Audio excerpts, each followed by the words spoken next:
And this is a tile placement style game. And the way this game works is that you're going to have a small deck of cards with each of those cards broken into 6 different spaces. Each of those spaces will feature one of 3 different terrain types, but they can also feature 2 terrain types in a single space, which I will come back to in a second.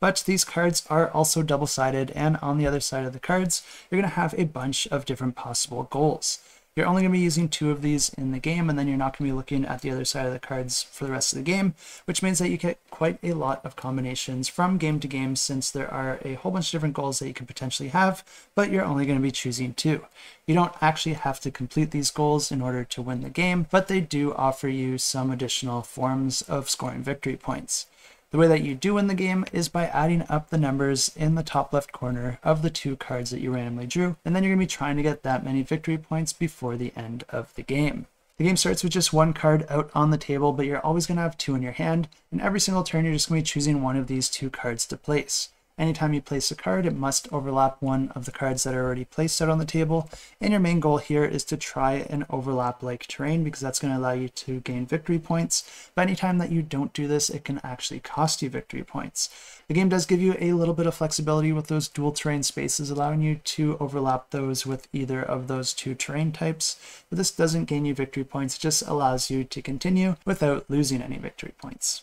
And the way that you're going to be tracking your victory points is with these different dice. So anytime that you make a successful overlap, you're going to be putting a die there at the value 1. But the cool thing here is that if you're able to make additional overlaps on that same space, that die is actually going to increase exponentially, allowing you to score even more points if you're able to overlap a same location multiple times. The die you place on a terrain does match the value of the terrain, and whenever you place a die on a location that does have 2 terrain types, the colored die that you place there is going to make that space persist as that color. Of course, you do want to be very careful with how you are overlapping the cards, because like I said, if you overlap spaces that don't match in terrain, you're actually going to be losing victory points, and you can see that here with the -2 with the mouse on it.